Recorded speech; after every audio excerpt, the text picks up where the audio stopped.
Hello and welcome to the channel. Happy Ganesh Chaturthi. आज special video के ऊपर हम रिएक्ट करने जा रहे हैं four modern lessons from Ganesha. Is Ganpati Bappa fat? देखते हैं इस वीडियो में क्या होने वाला है। एक रिलीजियस फेस्टिवल है। ये हमने काफ़ी different series, movies and drama series में भी हम देखते हैं कि हिंदू कल्चर में और हिंदू रिलीजन में इस दिन को बहुत ज़्यादा इंपॉर्टेंस दी जाती है। तो आज मेरे ख्याल से कोई बर्थडे है गणेश अब है जिसमें, क्योंकि इसके ऊपर यही लिखा हुआ आ रहा है। तो देखते हैं, करते हैं वीडियो स्टार्ट। लेकिन वीडियो स्टार्ट करने से पहले जो हमारे चैनल पर न्यू सब्सक्राइबर्स आए हैं, वो जो न्यू व्यूवर्स आए हैं वो चैनल को सब्सक्राइब कर दें। न्यू सब्सक्राइबर्स भी आए हैं, उनको मोस्ट वेलकम। बट जो न्यू व्यूवर्स आए हैं वो लाजमी सब्सक्राइबर्स बन जाएं। Hit the bell icon. Let's play.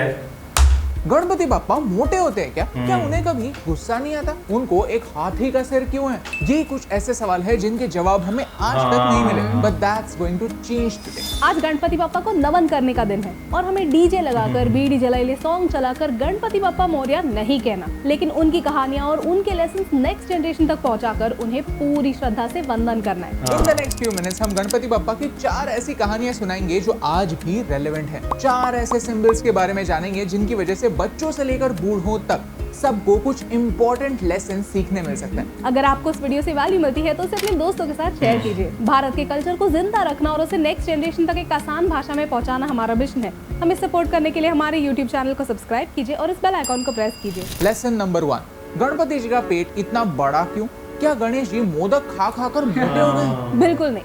चलिए उनके पेट का सिग्निफिकेंस जानते हैं। आपने समुद्र मंथन की कहानी सुनी होगी। जब देव और असुरों ने मिलकर समुद्र मंथन किया और अमृत बाहर निकला, तब उस अमृत का सही डिवीजन करने के लिए विष्णु ने मोहिनी अवतार लिया। मोहिनी को देखकर असुर और देव दोनों भाग गए। शिव जी भी उन्हीं देवों में से एक थे जो मोहिनी की ब्यूटी को देखकर सम्मोहित हो गए। जब विष्णु ने मोहिनी अवतार त्याग दिया, तब शिव जी गुस्सा हुए, और वो भी इतना कि उससे एक असुर क्रिएट हो गया। उसका नाम था Krodhasur, the monster of anger. Krodhasur ने जल्द ही पूरी दुनिया पर कब्जा कर लिया और तीनों लोक पर रूल करने लगा। सारे देवों ने शिव जी से कहा कि इस असुर को रोकना होगा। तब शिव जी ने गणेश जी से प्रार्थना की और गणेश जी ने अवतार लिया लंबोदर का। क्रोधासुर से लड़ने के बाद और उसे हराने के बाद गणेश जी ने उसे माफ किया, लेकिन कहा कि अब तुम मेरे कंट्रोल में रहोगे। ये काफी सिंपल लेकिन काफी डीप स्टोरी है। लंबोदर का मतलब होता है पॉट बेलीड, या जिसका पेट बड़ा हो, जो गुस्से जैसे डिस्ट्रक्टिव फोर्स को कंट्रोल करे। जो गुस्से को कंट्रोल नहीं कर पाता वो अपना ही नुकसान कर देता है। भगवान गणेश का बड़ा पेट इसी की निशानी है कि उन्होंने अपने गुस्से पर कंट्रोल पाया है।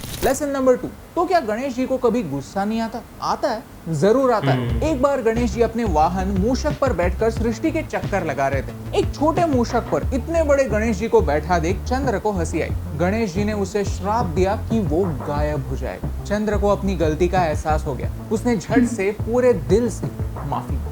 अब श्राप वापस नहीं लिया जा सकता, लेकिन गणेश जी ने एक सोल्यूशन निकाला। उन्होंने कहा ठीक है, तुम गायब हो जाओगे लेकिन धीरे धीरे दिखने लगोगे। उससे एक गलती जरूर हुई थी, लेकिन चंद्र दिल का बुरा नहीं था। इस स्टोरी के थ्रू गणेश जी हमें सिखाते हैं कि अपने सेल्फ रिस्पेक्ट को प्रोटेक्ट करना जरूरी है, लेकिन जिसे गुस्सा करना आता है उसे माफ करना भी आना चाहिए। अगर कोई सच्चे दिल से माफी मांगे तो उसे माफ करना आपको छोटा या कमजोर नहीं बनाता, बल्कि वो आपका बड़प्पन दिखाता। गणेश जी ने उसे माफ करके एक पॉसिबल एनिमी को अपना दोस्त बना लिया। उनके भाल चंद्र रूप में आप इसी चंद्र को उनके फोरहेड पर देख सकते हैं। लेसन नंबर 3, गणपति जी को गजानन या फिर एलिफेंट हेड क्यों कहा जाता है? ये समझने के लिए शर्ली और जेनी की स्टोरी सुनता है। शर्ली एक सर्कस एलिफेंट थी जिसे अमेरिका की सर्कस में लोगों की एंटरटेनमेंट के लिए अब्यूज किया जाता था, मारा जाता था। बढ़ती एज के साथ उसे आर्थराइटिस हो गया और वो सर्कस में परफॉर्म करने की कंडीशन में नहीं थी। फिर उसे एक जू को बेचा गया जहां वो एक अकेली एलिफेंट थी, और जब उस जू के लिए शर्ली को मेंटेन करना एक लायबिलिटी हो गया, तब उसे टेनेसी की एक एलिफेंट सैंक्चुरी में भेज दिया गया। यहाँ दूसरे एलिफेंट्स के साथ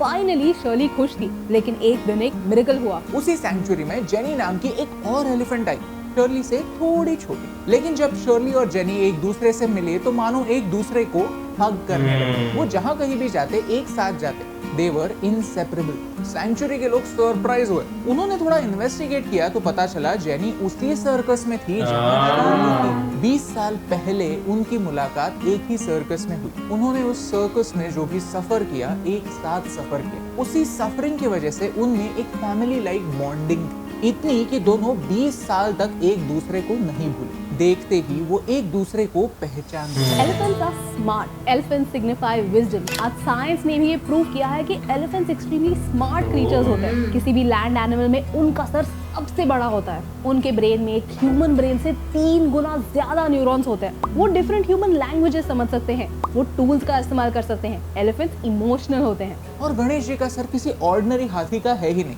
वो ऐरावत का सर। ऐरावत कोई आम हाथी नहीं था, वो इंद्र का वाहन था। ऐरावत बारिश, फर्टिलिटी और समृद्धि यानी प्रॉस्पेरिटी का प्रतीक। और कोइंसिडेंस देखिए, जब गणेश फेस्टिवल आता है तब नेचर भी प्रॉस्परस होता है। इस सिंबल के थ्रू गणेश जी हमें एक एलिफेंट की तरह स्मार्ट और इमोशनल एक साथ होने का मैसेज देते हैं। लेसन नंबर 4, क्या गणेश जी इतने स्मार्ट है कि उन्हें कभी प्रॉब्लम ही नहीं होता? गणेश जी को हम विघ्नहर्ता कहते हैं। विघ्न यानी ऑब्स्टिकल्स और हर्ता यानी दूर करने वाला। लेकिन इसका मतलब ये नहीं कि उनके खुद के लाइफ में कभी ऑब्स्टिकल्स आए ही नहीं। कुरुक्षेत्र पर पांडवों और कौरवों का युद्ध खत्म होने के बाद व्यास मुनि ने महाभारत लिखने की जिम्मेदारी उठाई, लेकिन इंफॉर्मेशन इतनी ज्यादा थी कि उन्हें किसी ऐसे की मदद लगी जो उसी स्पीड से लिख पाए जिस स्पीड से व्यास मुनि महाभारत बता रहे। और ये काम गणेश जी को छोड़कर कोई और कर ही नहीं सकता। गणेश महाभारत नोट डाउन करने के लिए रेडी तो हुए, लेकिन एक शर्त पर, व्यास रुकेंगे नहीं। वेद व्यास ने हंसकर अपनी उल्टी शर्त लगाई। गणेश अगर उस श्लोक को समझे नहीं तो वो लिखेंगे नहीं। एक बुद्धि का देवता और एक महाकाव्य रचयिता, दोनों ने शर्तें मानी और महाभारत का लेखन शुरू हुआ। व्यास श्लोक बताते गए और गणेश जी उन्हें लिखते गए। लेकिन एक समय ऐसा आया जहाँ पर गणेश जी की फेदर निब टूट गई। खुद ही की शर्त की वजह से गणेश जी फंस गए। अब करेंगे क्या? उन्होंने बिना सोचे अपना एक दांत तोड़ दिया और उसी से लिखना स्टार्ट किया और महाभारत को पूरा किया। वेद व्यास उनसे काफी प्रसन्न हुए और उन्हें एक दंत यानी जिसका सिर्फ एक ही दांत हो ये नाम प्रदान किया। प्रॉब्लम्स खुद विघ्नहर्ता को भी आते हैं, लेकिन इसका मतलब दी एंड नहीं होता। एक ग्रेट व्यक्ति इसलिए ग्रेट नहीं होता क्योंकि उनके लाइफ में कोई प्रॉब्लम्स ही नहीं होते, बल्कि इसलिए ग्रेट होता है क्योंकि वो किसी भी प्रॉब्लम पर सलूशन ढूंढने की क्षमता रखता है। गणपति के सामने मैं जब भी हाथ जोड़ता हूँ तो मैं उनसे मेरे सारे प्रॉब्लम्स नष्ट करने नहीं कहता, मैं उन्हें मुझे वो ताकत देने के लिए कहता हूँ जिससे मैं मेरे प्रॉब्लम से खुद लड़ सकूं, खुद का विघ्नहर्ता खुद बन सकूं। आज हमने कुछ ऐसे सवाल एक्सप्लोर किए जिनके जवाब जानने से हम गणपति बप्पा के और करीब पहुंचते हैं, उनकी स्टोरी और गहराई से जान सकते हैं। अगर आपको इस वीडियो से वैल्यू मिली तो उसे अपने दोस्तों के साथ शेयर कीजिए, क्योंकि हम मानते हैं कि जब हम ये नॉलेज शेयर करेंगे तभी हम हमारे कल्चर को रेलेवेंट रख पाएंगे। सिंबलिज्म के पीछे का मतलब समझने से हमारे ट्रेडिशन से अच्छी तरह से कनेक्ट कर पाएंगे और यही इंपॉर्टेंट बात आप तक पहुंचाने से मुझे फर्क पड़ता है। हे दोस्तों, thank you so much for watching this video till the and. अगर आपको ये वीडियो अच्छा लगा तो वो लाइक बटन प्रेस कीजिए और गणेश जी की और कौन सी स्टोरीज है जो हमें नेक्स्ट वीडियो में इंक्लूड करनी चाहिए हमें कमेंट्स में बताइए। अगर आपको कृष्ण भगवान की ऐसी ही इंटरेस्टिंग स्टोरी सुननी है तो यहाँ पर क्लिक कीजिए। भगवान राम रामायण की अपनी स्टोरी से क्या लेसन हमें सिखाता है और वो क्या आज की दुनिया में रेलेवेंट है, हमने इस वीडियो में एक्सप्लोर किया। So thank you so much for watching this video, क्योंकि आपके सपोर्ट से हमें फर्क पड़ता है।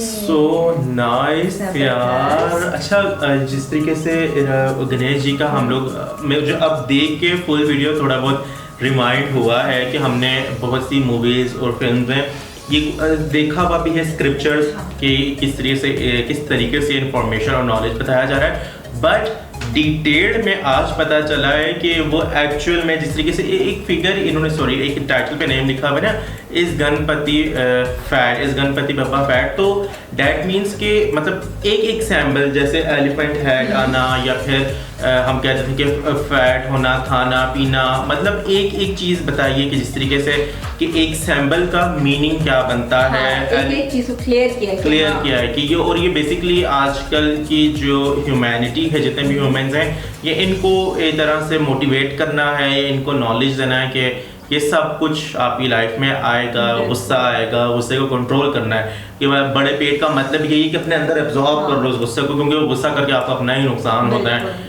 और गुस्से से हट के मतलब एक चीज़ इस तरीके से वो अब नॉलेज जैसा दांत का तोड़ के लिखने लग जाना, हम ये सीखते हैं कि गिव अप नहीं करना, क्योंकि आपने वो एक ऐसा एक शर्त मान ली थी तो आपको करना ही पड़ेगा, बेशक उसमें आपका अपना लॉस ही क्यों ना हो, लेकिन करना है। और उसके साथ साथ जिस तरीके से ये प्रोस्पेरिटी, वेल्थ और अच्छे नॉलेज का, और गुस्सा भी आता है तो गुस्सा कंट्रोल भी करना चाहिए, प्रॉब्लम्स भी आती हैं, प्रॉब्लम्स को कंट्रोल भी करना चाहिए, और जिस तरीके से वो एक तरफ गुस्सा कर लेते हैं, तुम्हें मैंने से याद नहीं है। मैंने देखा था वो माफी जब मांगते फिर ये माफ भी करते थे। हाँ, कि मतलब आप अगर ये बात नहीं कि आपने बर्दाश्त करना है, हाँ। और आपने माफ भी करना है, और कभी कभार आपकी जब सेल्फ रिस्पेक्ट पे बात आ जाए फिर भी आपने बर्दाश्त नहीं करना।